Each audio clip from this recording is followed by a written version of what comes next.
Okay, is that we're recording? Yes, it is. Welcome back, YouTube. It's me again, the guy who complains about everything and rarely positively says a word about anybody and anything.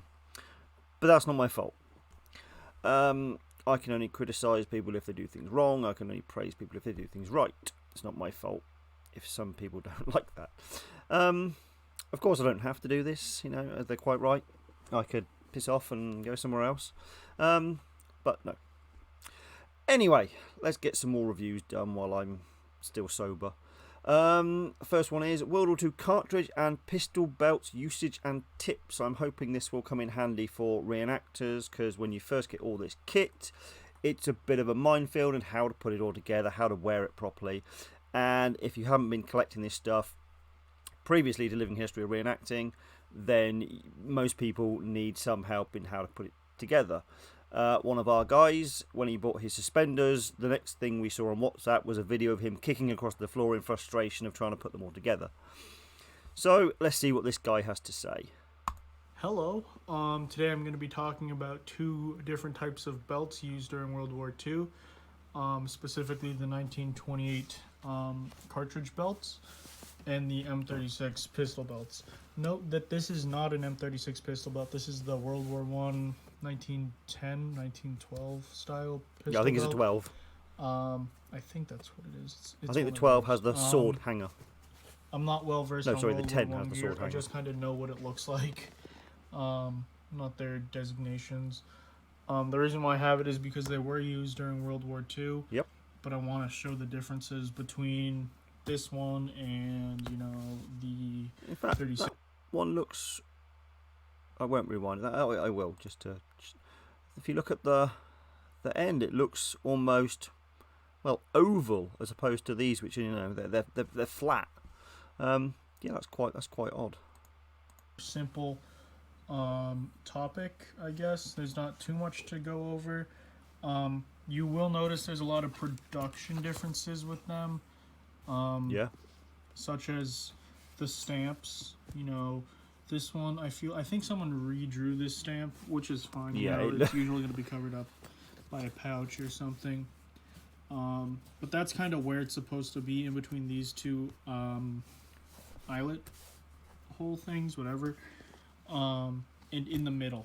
This one's kind of a misprint, and it's you do get stamps at all kinds of angles and weirdness. The same as the dates and the manufacturers on the back. Sometimes I even got one that's upside down. It happens. Which is kind of bothering my OCD, but whatever. It's just a little mistake. The dates are usually back here. You can see a little bit of marking there. That's the problem. See the way it's ridged on the back. I can't make it out. The ink doesn't sit into them. Like it wears off 42. the top. Can be completely illegible. So that's a lot of surplus. Is dated 42. This one also you can't see. So these are both really bad examples. There is some markings there. Laundry Looks marks. like a 7. Some other 4, numbers 5, something painted 7. on. But they both are in good condition. They aren't heavily beat or used. They aren't fraying at any I don't spots. think he's going to tell us which much are we don't pretty already common know. with heavily We can't used already belts. see. Where like at the eyelets, there's going to be fraying underneath from the hooks, the 1910 hooked gear.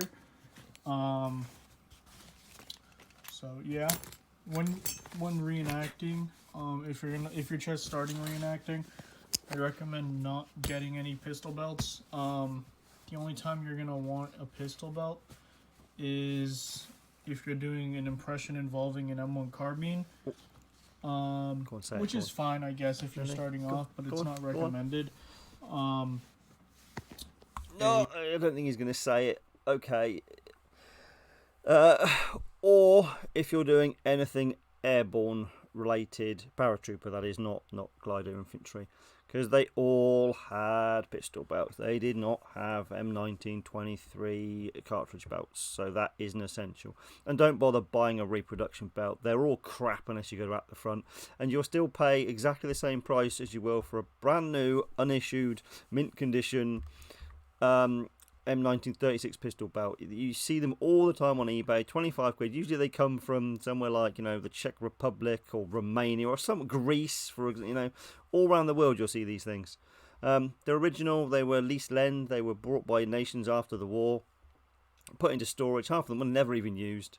And they are readily available. And the originals, as long as they're in good condition, or the unissued ones, are far better quality and will last you a lot longer than any reproduction will. A 1911, which is definitely not recommended for a beginner reenactor, because it's kind of frowned upon if you're joining the hobby, unless you're old or something. That, like, if you're joining a reenactment unit and you're younger, you're gonna want to stick with the rifleman impression, or maybe a bar gunner. You don't want to go for an officer. Officers are usually older guys. But yeah, valid point. So there's that. Reason why there's a snap it's here. not just that officers are older guys. Whatever you look like, whoever you are, how old you are, how fit you are, you've got to get that impression which matches your appearance. There's no point you being 16 stone, 60 years old, grey hair, and then playing the role of a private. It makes absolutely no sense and looks ludicrous. There is a role for everybody. It just takes some finding, some research, and stuff, finding the role that fits your personality and your appearance. And in all of them, that's for the 1911 ammo pouch. I used to have one, but basically it has a snap on the other side that hooks onto it. Basically snaps in place so it doesn't slide along the belt. I have a M1 carbine ammo pouch, which has the exact same thing. Yeah, and again, guys, it's not an M1 carbine or carbine ammo pouch. It's an M1 ammo pouch. This thing, again, we're going to see this all the time. It's an M1 ammo pouch. Yes, it takes carbine mags, the 15-round one, and it also, believe it or not, takes M blocks for the M1 Garand. The original schematics for the thing lists it as M1 ammo pouch. And that's because it snaps in and kind of sits further to one side because it's a larger pouch. If it wasn't offset, then it would kind of sit much more closer to the buckle, which isn't really needed, and it would kind of hang off. So it's good that it's offset like that. All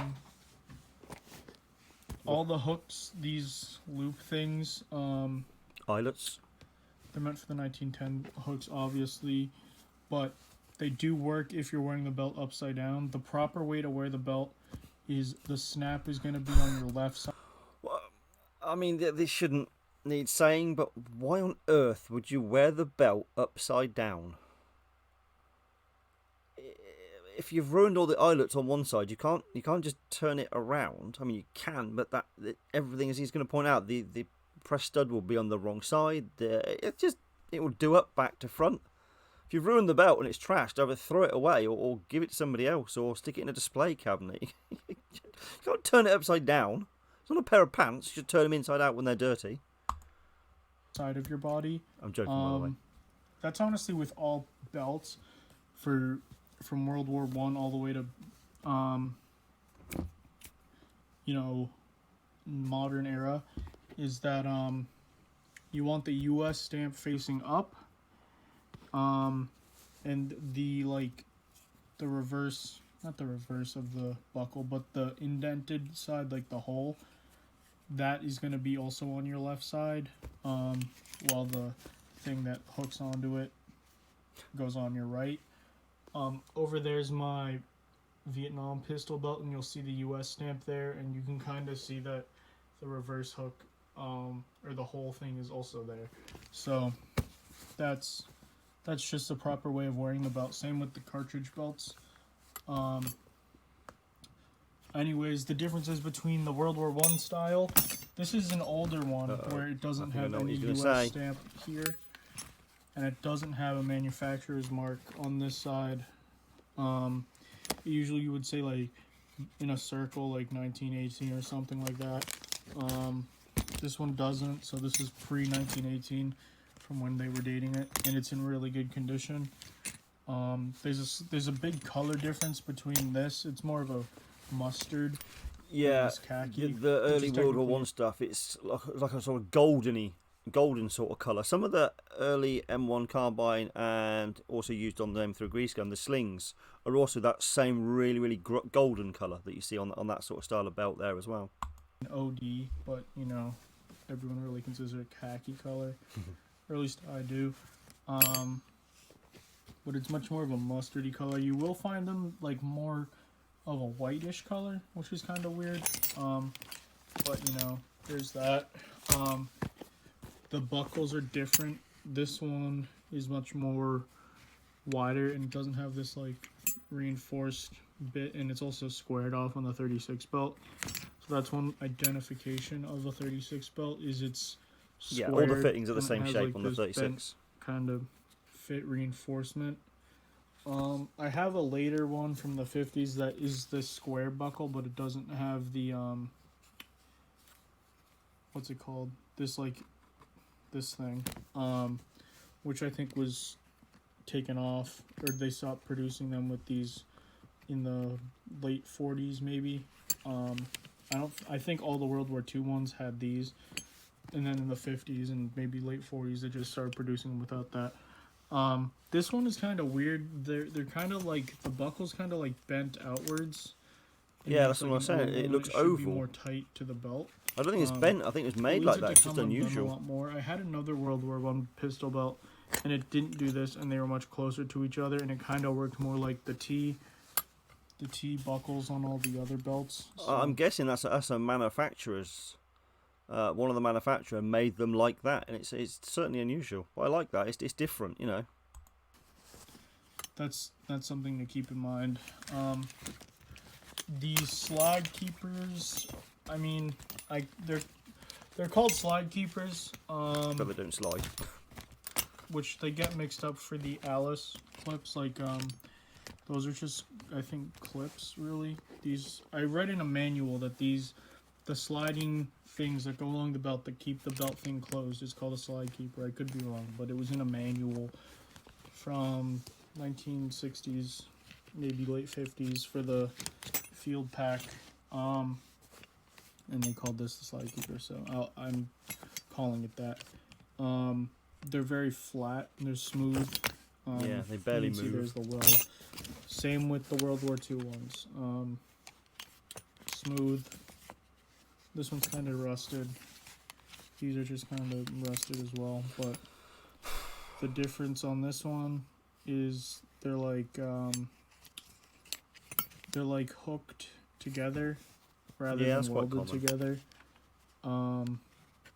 This one's kind of loose. But yeah, there's that, which I didn't really notice until now, so whatever. You will also see ones that have like a bump in the middle. The reason of that I have no clue, but you will see some belts with that. So going from the pistol belts, which as a beginner reenactor you probably don't want to get, unless you're doing paratrooper or airborne. These are basically the exact same ones, just in better condition. This one's undated. Okay, if he's just going to talk about cartridge belts, there's not a lot of point listening to this. Let's quickly skim through and just see if it's all cartridge belts. If it is, it's going to be quite a short video.